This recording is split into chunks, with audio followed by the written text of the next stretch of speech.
اسلام نے وقت کی اہمیت کو بیان کیا ہے۔ حضرت امام بخاری کتاب الرقاق کی پہلی حدیث ہی اس عنوان سے لائے ہیں۔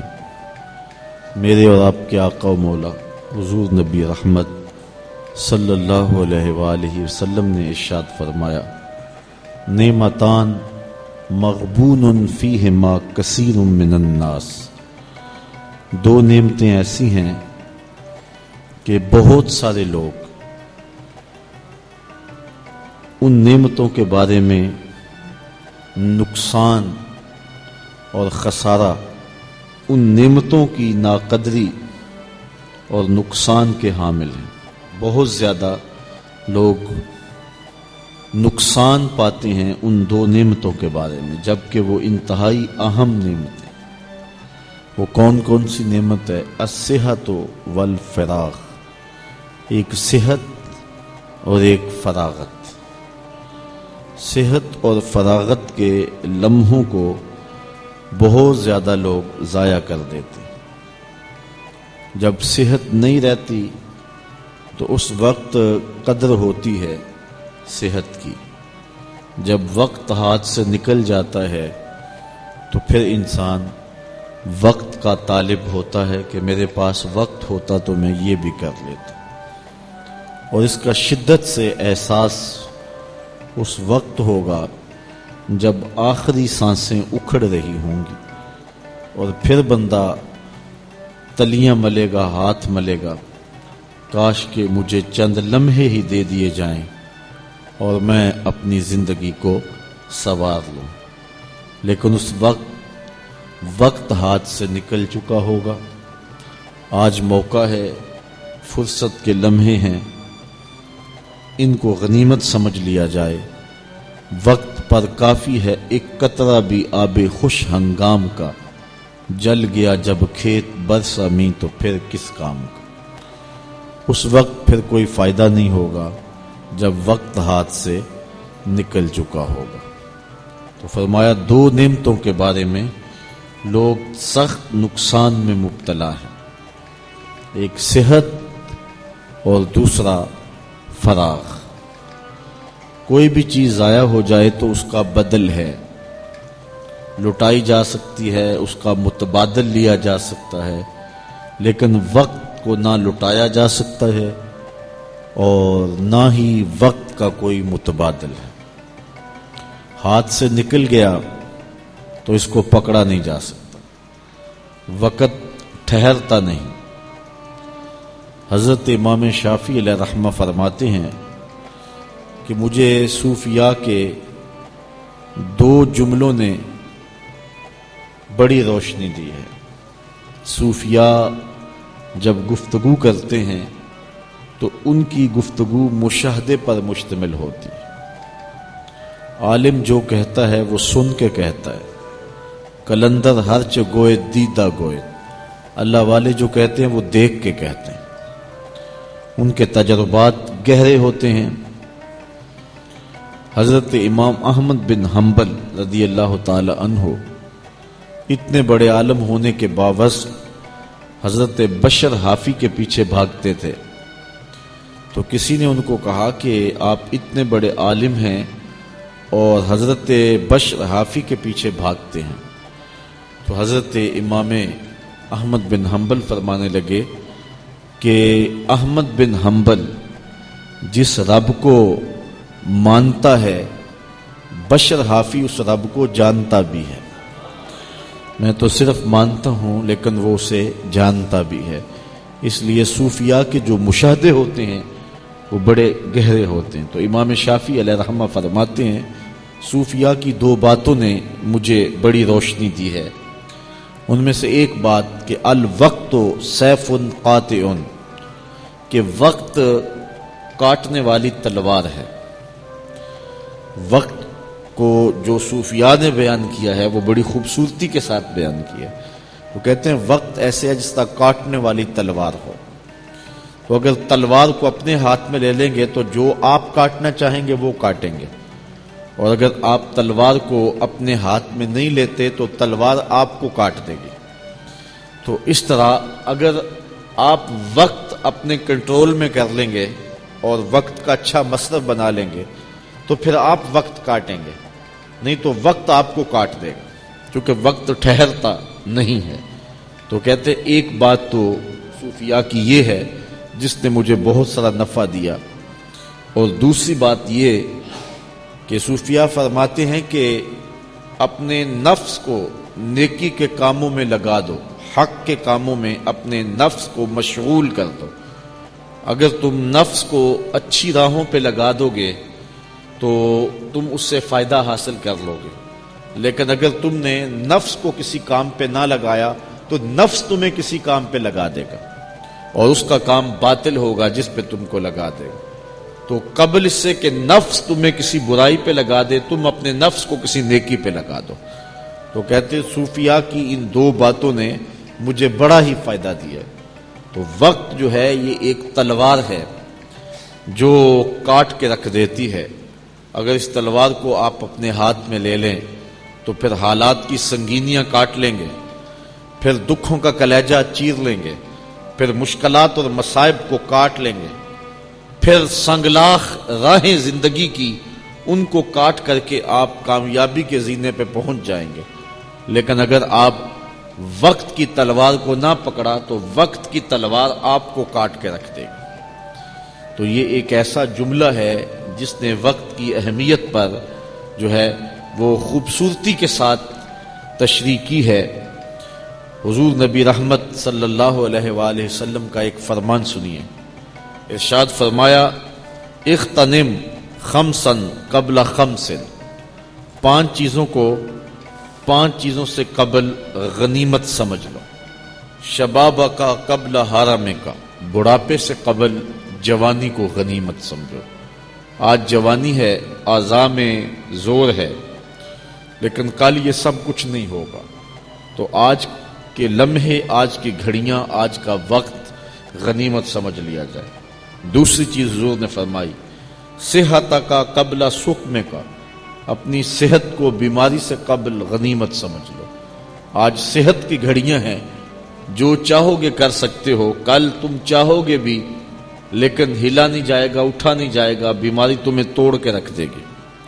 وغنا کا قبل فقر کا، آج غنا دولت اللہ نے تمہیں عطا کی ہے، اس کو اچھے مصرف پہ لگا لو، تو کل جب دولت نہیں ہوگی، فقر و فاقہ ہوگا تو تم چاہو گے بھی تو کچھ نہیں کر پاؤ گے۔ وفراغ کا قبل شغلک، فراغت کے لمحوں کو مصروفیت کی گھڑیوں سے قبل غنیمت جان لو۔ وحیات کا قبل موت کا، اور زندگی کی مہلت کو موت سے قبل غنیمت جان لو۔ وہ وقت کی اہمیت پر یہ کتنی اہم چیزیں ہیں جو اللہ کے رسول صلی اللہ علیہ وسلم نے بیان فرمائی ہیں۔ جن لوگوں نے وقت کی اہمیت کو سمجھا انہوں نے ایک لمحہ بھی ضائع نہیں کیا۔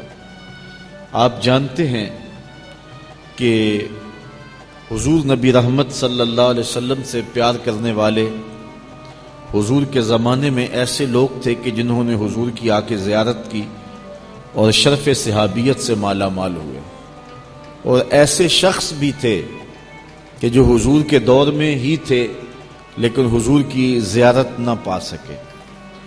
ان لوگوں میں ایک نام حضرت اویس کرنی رضی اللہ تعالی عنہ کا ہے۔ ان کی بوڑھی اور نابینا ماں تھی جن کی خدمت انہیں حضور علیہ السلام کی بارگاہ میں آنے سے روکے ہوئے تھی۔ ایک دن ماں نے اجازت دی کہ جاؤ پھر مل آؤ، اور یہ شرط لگائی کہ زیادہ دیر ٹھہرنا نہیں۔ تو حضرت اویس کرنی رضی اللہ تعالی عنہ آئے تو آقا کریم علیہ السلام کسی سفر پہ تھے۔ انہوں نے آ کے حضور کا پوچھا تو لوگوں نے بتایا کہ حضور تشریف فرما نہیں ہے۔ تو ماں کا حکم تھا وہ رکے نہیں، پھر واپس کرن چلے گئے۔ آقا کریم جب واپس آئے تو حضور علیہ السلام لمبی لمبی سانسیں لینے لگے اور فرمانے لگے مجھے یاد کی خوشبو آ رہی ہے۔ تو لوگوں نے بتایا تو حضور علیہ السلام نے اویس کا پھر تذکرہ اتنی محبت سے کیا۔ آقا کریم علیہ السلام نے بلکہ اپنا جبہ عطا کیا، صحیح روایات میں آتا ہے، اور فرمایا کہ کوئی اویس کو ملے اور میرا سلام دے اور یہ میرا جبہ بھی اسے دے، اور اویس کو کہے کہ میری امت کی مغفرت کی دعا کر دے۔ پھر حضرت عمر اور حضرت علی المرتضیٰ رضی اللہ تعالی عنہ دونوں حضور کے وصال کے بعد حضرت اویس کی طلب میں نکلے اور جا کے انہیں ملے، اپنا تعارف کروایا، حضور کا سلام دیا۔ کہانی بڑی خوبصورت ہے ملاقات کی۔ پہلے تو حضرت اویس اپنا نام نہیں بتا رہے تھے۔ حضرت عمر نے پوچھا کہ تیرا نام کیا ہے؟ کہا عبداللہ، اللہ کا بندہ۔ تو حضرت علی نے کہا کہ وہ نام بتا جو تیری ماں نے رکھا ہے۔ تو انہوں نے پھر جو ہے وہ اپنا نام بتایا، اویس۔ تو خیر یہ حضرت اویس کے پاس چند گھڑیاں بیٹھے، ملاقات ہوئی، اور تھوڑی دیر کے بعد حضرت اویس نے کہا ہاتھ بڑھاتے ہوئے، اچھا پھر السلام علیکم، تم نے بھی آخرت کی تیاری کرنی ہوگی اور میں بھی آخرت کی تیاری کرنی ہے، اچھا اب حشر میں ملاقات ہوگی۔ تو اس طرح ان دونوں کو حضرت اویس کرنی نے کہہ کے یہ بات فارغ کر دیا، اور پھر اللہ کے ذکر میں، عبادت میں مشغول ہو گئے۔ تو اپنے ایک ایک لمحے کی اور ایک ایک ساعت کی جنہوں نے قدر کی ہے، زمانہ آج انہیں یاد کرتا ہے، اور انہی لوگوں نے جو ہے وہ زمانے کو کچھ دیا ہے اور اپنی آخرت کو سنوارا ہے۔ قیامت کے دن جنتیوں کو جنت میں جا کے کوئی حسرت باقی نہیں رہے گی، دنیا کے سارے دکھ بھول جائیں گے، اور جہنمی کو جہنم میں جا کے دنیا کا کوئی سکھ یاد نہیں رہے گا، اتنی سخت جگہ ہوگی۔ تو جنتیوں کو جنت میں کوئی حسرت نہیں ہوگی، لیکن روایت میں آتا ایک حسرت جنت میں انہیں ہوگی، لا یتحسر اہل الجنہ الا علی ساعۃ من ربہم لم یذکر اللہ۔ جنتیوں کو جنت میں صرف یہی حسرت ہوگی کہ جو لمحے اللہ کے ذکر میں نہیں گزرے وہ ایسے برباد کیوں ہو گئے۔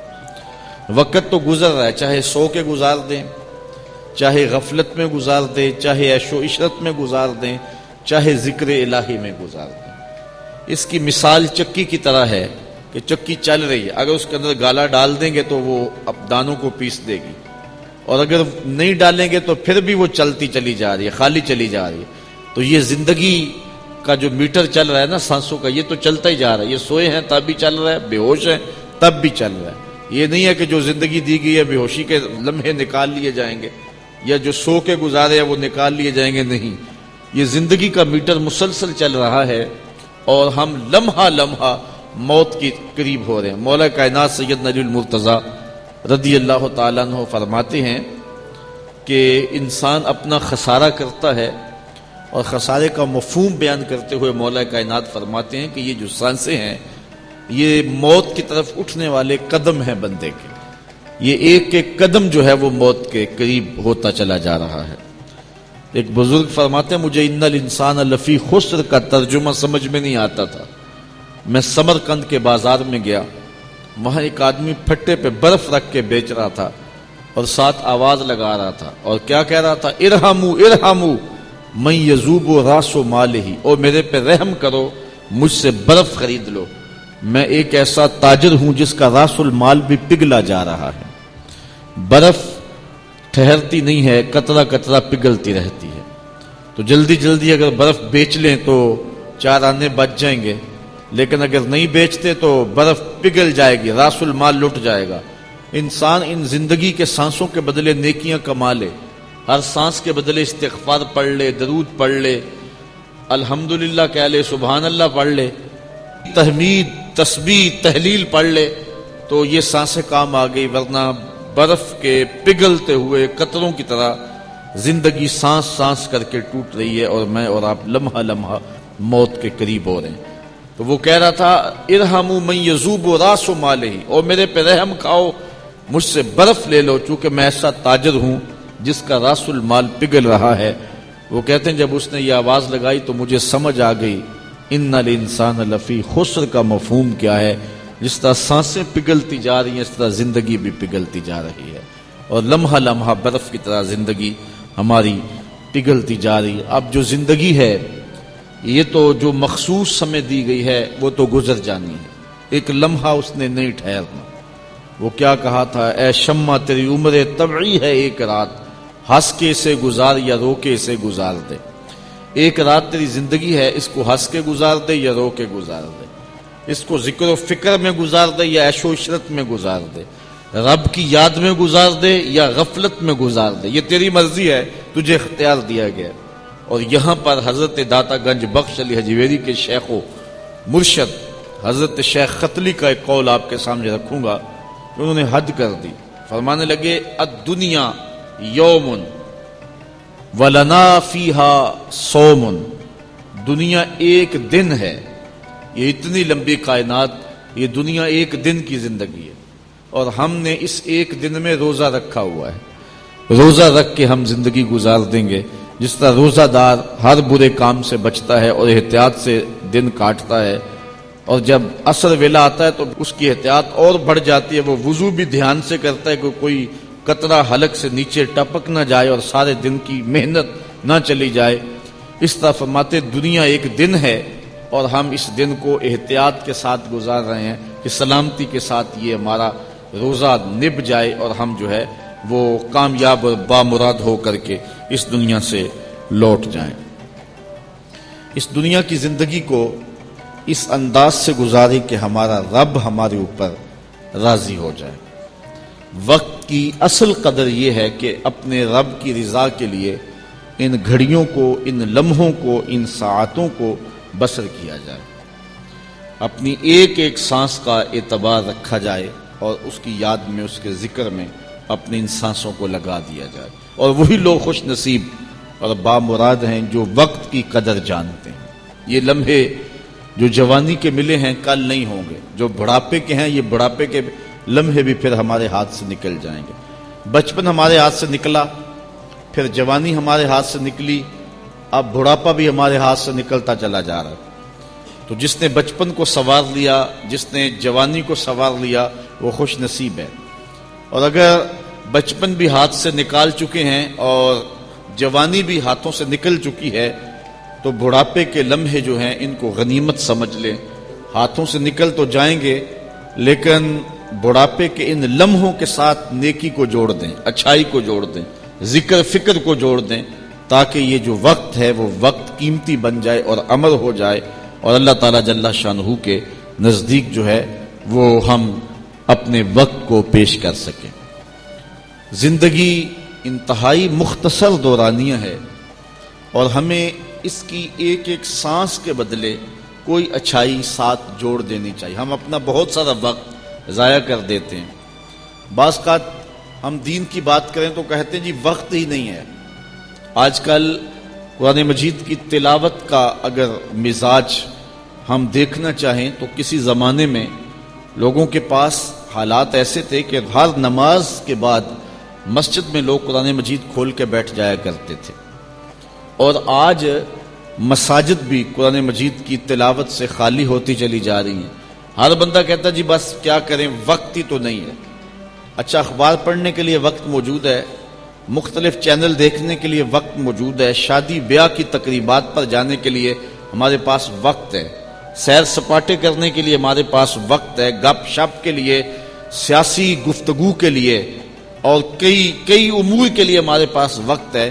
ہمارے پاس وقت نہیں ہے تو کتاب رحمت قرآن مجید کی تلاوت کے لیے اور دین کے کاموں کے لیے وقت نہیں ہے۔ ہم اپنے جب وقت کی بات آتی ہے تو اس وقت کہتے ہیں جی وقت ہی نہیں ہے، مصروفیت ہی بہت ساری ہے۔ تو ہم اپنا قیمتی وقت دیکھیے، راہ خدا میں چلنے کے لیے اپنے وقت کو اگر مصرف میں لانے کا ذہن بن جائے تو انسان کاروبار بھی کرتا رہے اور ساتھ حضور پہ درود بھی پڑھتا رہے، تو اس کا وقت جو ہے وہ قیمتی ہو جائے گا۔ اور آج کل وقت پر اتنی برکتیں آ گئی ہیں کہ ماہ صیام میں ایک نفل پڑھے تو آپ کو ایک فرض کا ثواب ملتا ہے، اور ایک فرض پڑھے تو 70 فرائض کا ثواب ملتا ہے۔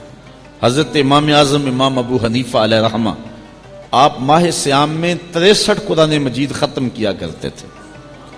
30 دن میں 63 قرآن مجید، ایک دن کو قرآن مجید پڑھتے، ایک رات کو پڑھتے، اور مہینے میں 3 قرآن مجید تراویح میں ختم کرتے۔ تو اس طرح ایک مہینے میں 63 مرتبہ قرآن مجید کی تلاوت کیا کرتے تھے۔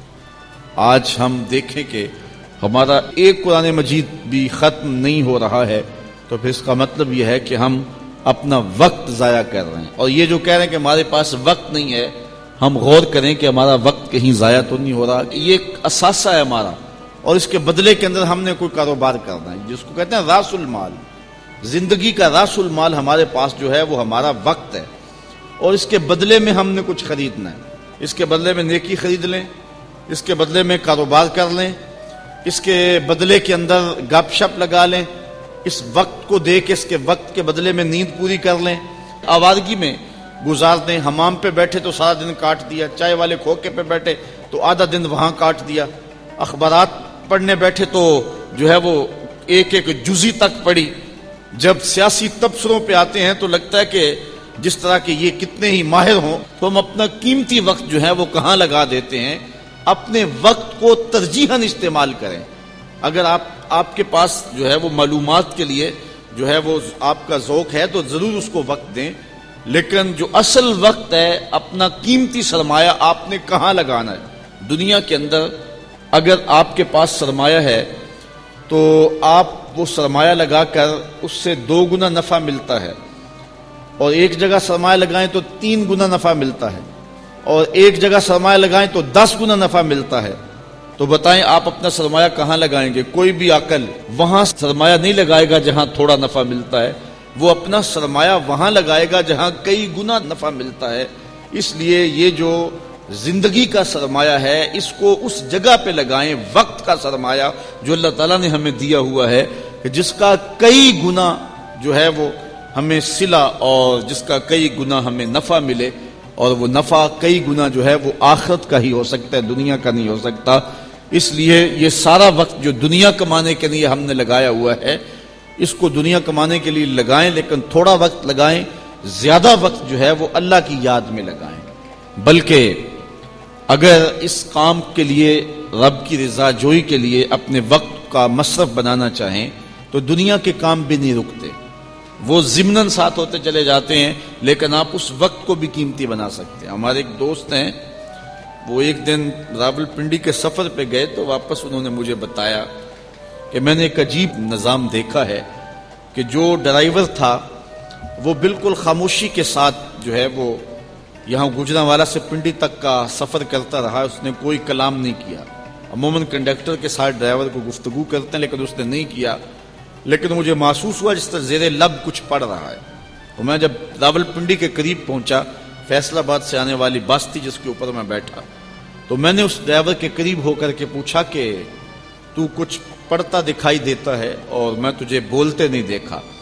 تو اس ڈرائیور نے کہا کہ میں خیر سے حافظ قرآن ہوں، اور جب بس فیصل آباد سے نکلتی ہے پنڈی تک آتے ہوئے میں 15 پارے پڑھ لیتا ہوں، اور دن میں ایک پھیرا ہی لگتا ہے. تو جب واپس پنڈی سے چلتا ہوں تو فیصل آباد آتے ہوئے 15 پارے میں پھر پڑھ لیتا ہوں، اور میری یہ مشق ہے کہ میں اپنا کاروبار بھی کرتا ہوں اور دن میں ایک قرآن بھی ختم کرتا ہوں. اب کاروبار بھی نہیں رکا اور سرمایہ بھی مل گیا، اور اتنا بڑا سرمایہ، اتنی بڑی سعادت کہ ہر حرف کے بدلے 10 نیکیاں، اور وہ روزانہ ایک قرآن مجید کی تلاوت کر رہا ہے. تو انسان اگر چاہے تو اپنے وقت کو اس انداز سے لگا دے اور صرف کرے، اور یقین جانے کہ اس کی زندگی پہ رشک آتا ہے کہ یہ بڑے بڑے علماء کو نصیب نہیں ہے جو اس کو نصیب ہو گیا. اس نے وقت کی قدر سیکھ لی. اس نے کہا کہ میں اپنا کام کرتا چلا جاؤں گا اور ساتھ جو ہے وہ میں قرآن مجید کی تلاوت بھی کرتا چلا جاؤں گا. تو جن لوگوں نے وقت کو کام پہ لگا دیا تو ان کا وقت جو ہے وہ انہیں ضرور فائدہ دیتا ہے، اور اس کے بدلے کے اندر وہ بہت کچھ کما لیتے ہیں. کئی گنا سرمایہ جو ہے وہ اکٹھا آخرت کا کر رہے ہیں اس وقت کے بدلے. اور وہ لوگ بھی ہیں جو اپنی قیمتی وقت کو ضائع اور برباد کر رہے ہیں. ہمارے پاس بہترین پونجی جو ہمارے پاس جمع شدہ ہے اور اللہ نے عطا کی ہے وہ وقت کی پونجی ہے. اس لیے اس وقت کی پونجی کو سوچ سمجھ کے خرچ کریں، اور اپنی ایک ایک گھڑی اور ایک ایک ساعت کو ہم جو ہیں وہ بامقصد بنانے کی کوشش کریں. ایک روایت میں نے آپ کے سامنے پرسوں رکھی تھی. حضور علیہ السلام کا فرمان ہے، سنیے: من حسن اسلام المرء ترکہ ما لا یعنی ہے. حضور علیہ السلام نے ارشاد فرمایا کسی شخص کے اسلام کا حسن یہ ہے کہ وہ ہر بے مقصد کام کو چھوڑ دے. جو بھی وہ کام کرے اور جدھر بھی وہ قدم اٹھائے اور جب بھی وہ بولنے لگے تو اس کی گفتگو، اس کا اٹھنے والا قدم، اس کا عمل با مقصد ہو. ایک ایک عمل اور ایک ایک اس کی حرکت و سکنت اور ایک ایک اٹھنے والا قدم با مقصد ہو. اور اگر انسان یہ مزاج اپنا بنا لے تو پھر اتنا کچھ اکٹھا کر سکتا ہے کہ جو اس کی آخری زندگی کو سنوارنے کے لیے کافی ہے. لیکن ہم اپنا قیمتی اثاثہ، سب سے قیمتی سرمایہ جو وقت ہے، اس کو یوں ہی برباد کر کے آگے بڑھ جاتے ہیں. شادی بیاہ کی تقریبات میں جس طرح ہمارا وقت ضائع ہوتا ہے اور ہمیں کبھی بھی اس ضائع ہونے والے وقت کا اتنا احساس نہیں ہوتا. وہاں بیٹھ کر کے جو ہے وہ ہم 3 گھنٹے برات کا انتظار کرتے رہتے ہیں. ہمارے بزرگ ایک مرتبہ ایک شادی پہ تشریف لے گئے تو بارات لیٹ تھی تو فرمانے لگے کہ اگر مجھے پتا ہوتا کہ بارات لیٹ ہے تو میں کوئی دینی کتاب لے آتا اور اس کا اتنی دیر مطالعہ کرتا رہتا، لیکن اب تو یہ بھی ممکن نہیں ہے. تو جو پاس بیٹھے تھے فرمانے لگے یا تو ہم بیٹھ کے اب اللہ کا ذکر کریں یا پھر ایسا ہے کہ تم مجھ سے مسائل دینیاں پوچھو اور میں اس کا جواب دوں.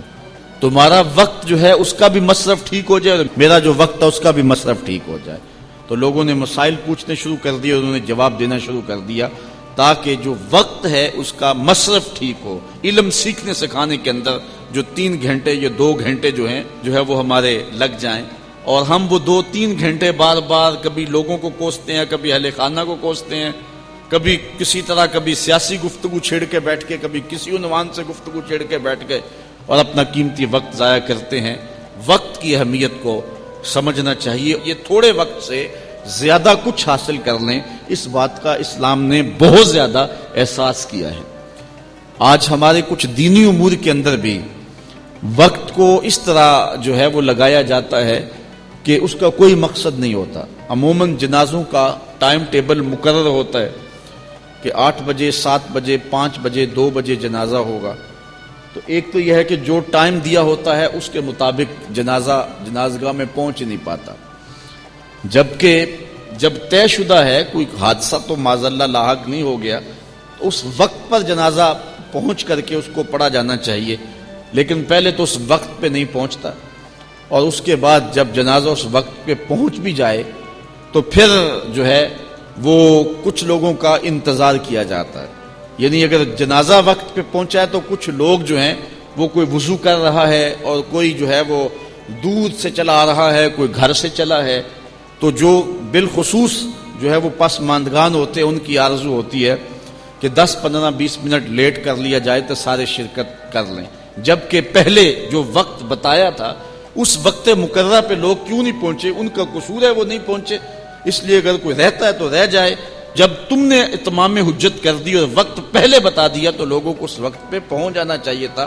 جو وقت پہ آئے ہیں ان کا کیا قصور ہے کہ ان کو کھڑا کیا ہوا ہے؟ اور دوسرا یہ میت کے اعزاز کے منافی ہے کہ اس کے لیے جو ہے وہ لوگوں کو انتظار کرنا چاہیے تھا، لیکن میت انتظار کر رہی ہے جنازہ پڑھنے والوں کا. تو یہ بات ذہن میں رکھیں کہ یہ اعزاز ہے، یہ تکریم ہے مرنے والے کی کہ جب میت رکھ دی جائے، جنازہ حاضر ہو جائے تو پھر کسی کا انتظار نہ کیا جائے. بعض لوگ ایک مسئلہ ہم سے کبھی کبھی پوچھتے ہیں کہ جس وضو سے جنازہ پڑا ہو تو وہ اس وضو سے فرض نماز نہیں پڑھی جاتی، تو یہ مسئلہ کیا ہے؟ یہ شاید آپ کو بھی کبھی کسی نے پوچھا ہو. کبھی کبھار کسی جگہ پہ جانا ہو تو لوگ ایسے مسائل پوچھتے ہیں کہ سنا جی کہ جنازے کے بعد وضو ٹوٹ جاتا ہے. تو اصل مسئلہ یوں نہیں ہے. اصل یہ ہے کہ جنازے کے لیے خاص جو تیمم کیا ہو وہ جنازے کے بعد ٹوٹ جاتا ہے. وہ اس طرح کہ جنازہ تیار ہے تو اگر ایک بندہ آئے گا اور وہ وضو کرے گا تو جنازہ گزر جائے گا. اگر وہ ولی میت نہیں ہے یا وہ امام نہیں ہے جس نے جنازہ پڑھانا ہے، ان دونوں کے علاوہ ہے، چونکہ ولی میت کا بھی انتظار کیا جائے گا، ولی کی اجازت کے بغیر جنازہ نہیں ہے، اور دوسرا امام نے پڑھانا ہے تو اس کو اگر وہ کسی وجہ سے تاخیر سے پہنچ رہا ہے تو اس کا انتظار کیا جائے گا. اس کے علاوہ جو بھی لوگ ہیں وہ جنازے کے اندر آ کے شامل ہو جائیں. اچھا اگر وقت اتنا نہیں ہے کہ وضو کرنے گئے تو جنازہ نکل جائے گا، یا تو پھر وہ انتظار کر رہے ہیں جس طرح کہ آج کل رواج ہے تو یا پھر یہ بغیر وضو کے شامل ہو جائے، بغیر وضو کے جنازہ نہیں ہوگا۔ تو اگر وضو کا انتظام کچھ دور ہے تو پھر یہ ہے کہ جلدی جلدی یہ تیمم کر لے اور جنازے میں شامل ہو جائے۔ چونکہ پانی وضو کا اتنی زیادہ دور نہیں ہے کہ اس کے لیے وہ تیمم باقی اعمال کے لیے بھی کافی ہوتا، جو ہی جنازہ پڑھ لیا تو اس کا یہ تیمم ٹوٹ جائے گا، کیونکہ ایک خاص مقصد کے لیے جو ہے وہ اس نے تیمم کیا تھا۔ تو یہ جو مسئلہ ہے کہ وہ ٹوٹ جاتا ہے، اس وضو سے نہیں پڑا جاتا، وہ وضو نہیں ہے بلکہ وہ یہ تیمم ہے، اور یہ میت کا اکرام ہے، میت کی تکریم ہے کہ اس کے لیے کسی کا انتظار جو ہے وہ نہ کیا جائے، جب جنازہ آ جائے تو فوراً جنازہ پڑھ لیا جائے، تاکہ جو لوگ آئے ہیں اپنے وقت کے مطابق آئیں اور اپنے وقت کے مطابق جائیں۔ میں یہاں وقت کے حوالے سے ایک اور بات کرنا چاہتا ہوں، وہ یہ کہ نماز جمعہ اور نماز ظہر یہ دونوں ایک وقت میں ہیں۔ جس دن نماز جمعہ ہوگی تو ظہر کی جگہ پہ جمعہ رکھی گئی ہے، تو جن کے اوپر جمعہ واجب ہے وہ ظہر نہیں پڑھیں گے، اور جو ظہر پڑھیں گے ان کے اوپر جو ہے وہ جمعہ واجب نہیں، تبھی وہ ظہر پڑھیں گے۔ تو جمعہ ظہر کی جگہ پہ رکھا گیا۔ لیکن میں آپ سے اتنا پوچھتا ہوں کہ ظہر زیادہ اہم ہے یا نماز جمعہ زیادہ اہم ہے؟ تو سب کہیں گے کہ نماز جمعہ زیادہ اہم ہے۔ تو ظہر کی فرض رکھتے کتنی ہیں؟ 4، اور جو جمعے کی فرض رکھتے ہیں وہ کتنی ہیں؟ 2۔ تو اہم زیادہ جمعہ ہے، لیکن جمعے کی رکھتے 2 ہیں اور ظہر کی رکھتے 4 ہیں۔ تو اس کی 2 رکعتیں کم کیوں ہیں؟ اس لیے کہ 2 رکعتوں کی جگہ خطبہ آ گیا، جمعے میں خطبہ جو ہے وہ شامل ہو گیا، لہذا خطبہ آ گیا تو اللہ کے دین کا جو نظام ہے وہ وقت کی قدر سکھاتا ہے۔ اللہ تعالیٰ نے فرائض میں تخفیف کر دی کہ 4 کی جگہ 2 رکعت تم جو ہے وہ پڑھ لو، چونکہ 2 رکعت کی جگہ تمہیں خطبہ سننا پڑے گا۔ یہ ہے اسلام کا دیا ہوا نظام کہ لوگوں کے وقت کا اسلام نے اتنا لحاظ اور خیال رکھا ہے۔ اب وہ لوگ جو منبر و محراب کے وارث ہیں اور اسلام کی ان بنیادی قدروں کو نہیں جانتے، وہ اس وقت جو حال کر رہے ہیں آنے والوں کا، وہ بھی کسی سے مخفی نہیں ہے۔ صبح 7 بجے کل شریف کا ختم ہوگا، یہ اعلان ہوتا ہے۔ 8 بجے دفتر جانا ہے، 7:30 بجے کسی سے وعدہ کیا ہے، کاروبار پہ جانا ہے، دکان کھولنی ہے، کہا جی 7 بجے پروگرام ہے، چلو میں دعا میں شامل ہو کے آ جائیں۔ اب چاہیے کہ 7 بجے فارغ ہو جائیں، جس نے 7:30 بجے جانا ہے وہ بھی وقت پہ پہنچ جائے، جس نے 8 بجے جانا ہے وہ بھی اپنے حساب سے آیا ہے وقت پہ پہنچ جائے۔ لیکن 7:05 ہو گئے تو اب شمارے سمیٹے جا رہے ہیں۔ اب جو 7 بجے کے حساب سے آئے ہیں، اب معاملہ ایسا ہے صدمے کا، دکھ کا، کہ اب وہ درمیان سے اٹھ کے جا بھی نہیں سکتے، اور 7 بجے کا ٹائم دیا تھا ختم شریف کا، اور 7 بجے شمارے سمیٹے جا رہے ہیں۔ اب پہلے باقاعدہ تلاوت ہوئی، حالانکہ کوئی ضروری نہیں تھا کہ اس کے لیے کوئی تقریب منعقد کی جائے۔ پھر اس کے بعد جو ہے وہ نعت خوانی کا سلسلہ شروع ہوا۔ پھر نعت خواں بھی تو خیر سے اتنے آئے ہوئے ہوتے ہیں کہ جس کو ٹائم نہ دیں وہ ناراض ہو جاتا ہے۔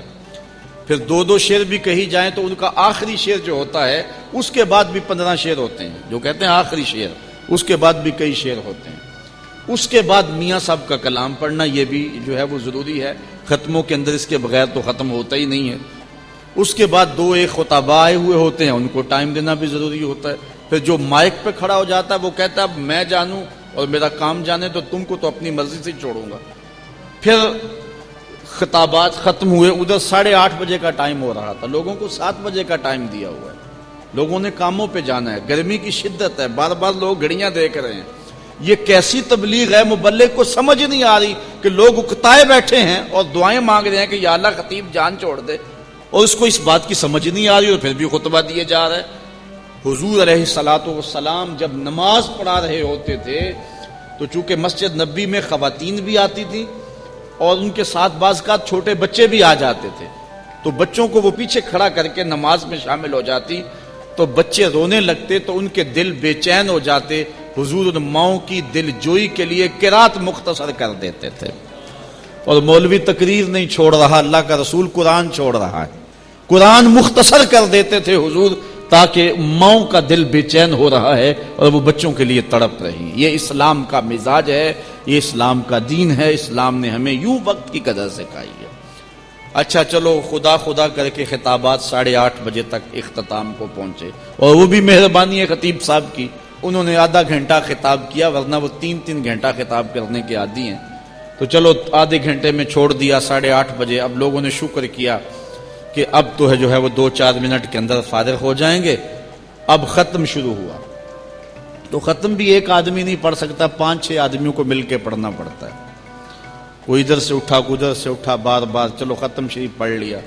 اب لوگوں نے کہا کہ چلو ختم مکمل ہو رہا ہے، آخری آیات ہے، اب ختم کے اندر جو ہے وہ بعد میں درود تاج پڑھنا بھی ضروری ہے، اگرچہ جو ہے وہ وقت تنگ ہے، لوگ گھڑیوں کو دیکھ رہے ہیں، لیکن پڑھنے والا اس کا احساس نہیں کر رہا۔ اب درود تاج کے اندر بھی اپنی طرف سے چیزیں ایڈ کی ہوئی ہیں، اور پھر اس کے بعد بلغ العلا بکمالہ، اور پھر اس کو گروہیں لگا کر کے اشعار کے ساتھ دوبارہ جو ہے وہ ایک ماحول نعت خوانی کا پیدا کر دینا۔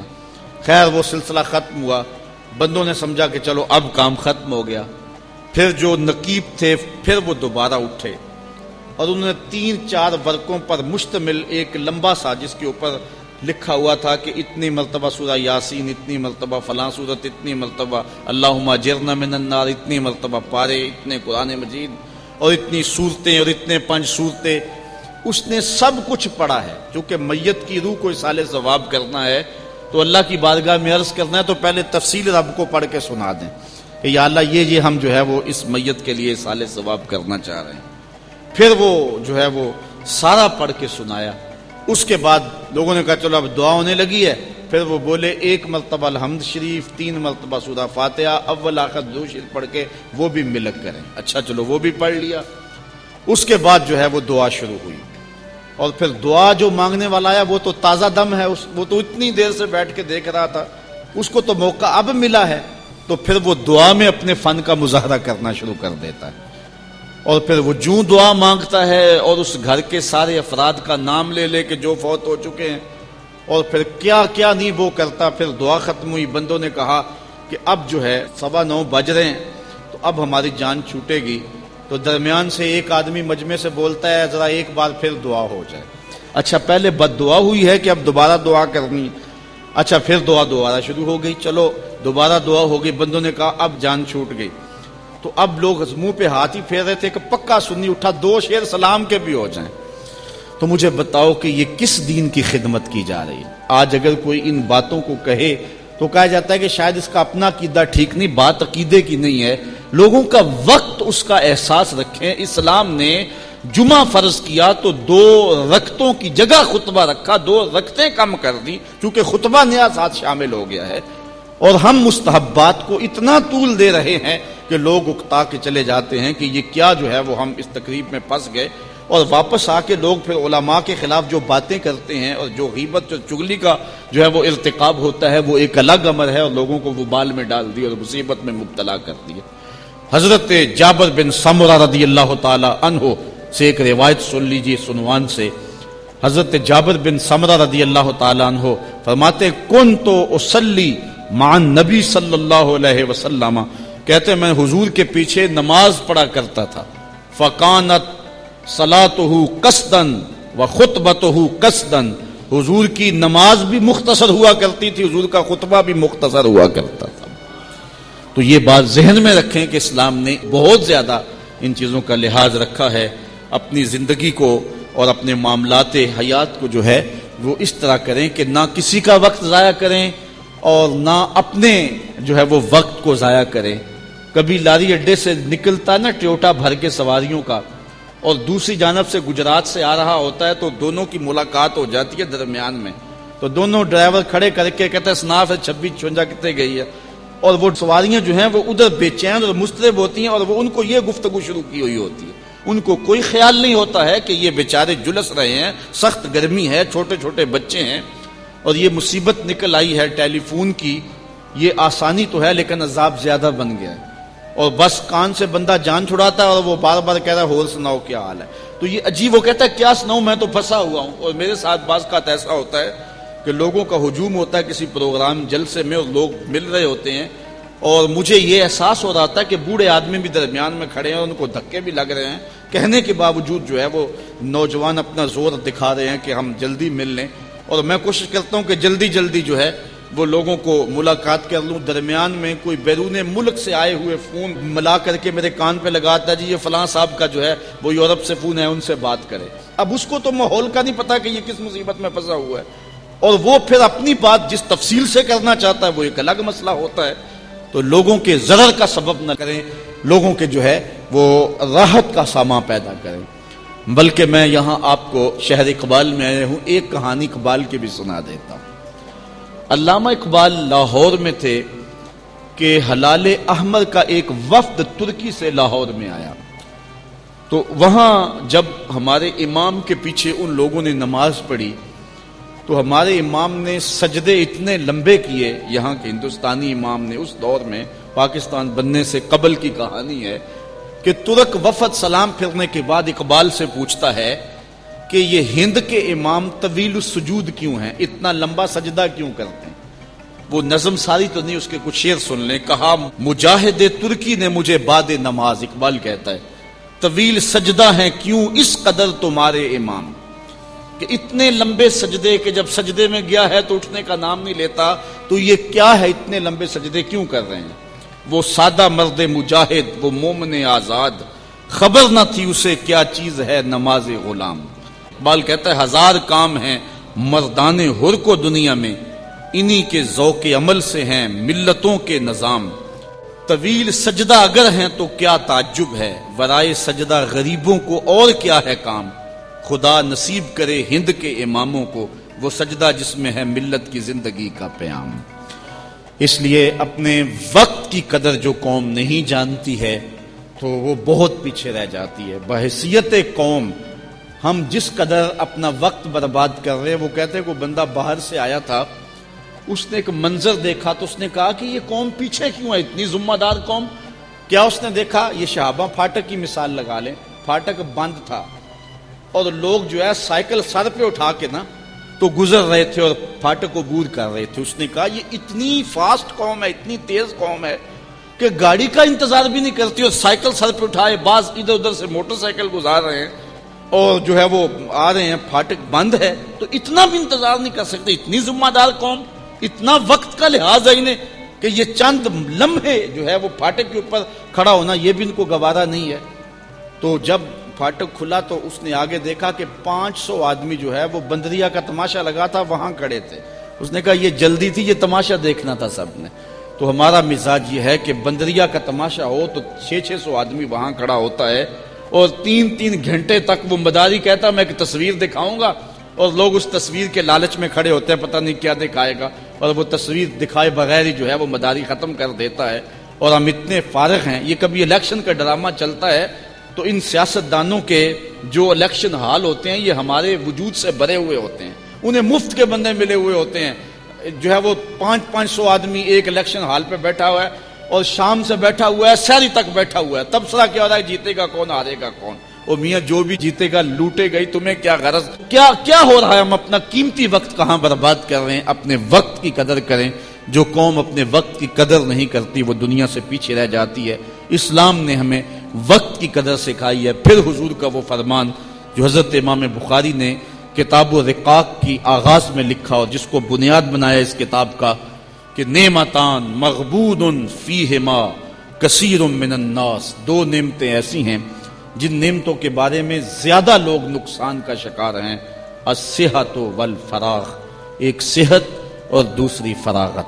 اللہ تعالیٰ فراغت کے لمحوں کو اپنی یاد سے بدلنے کی ہمیں توفیق دے اور ایک ساتھ کو با مقصد گزارنے کی توفیق عطا کرے۔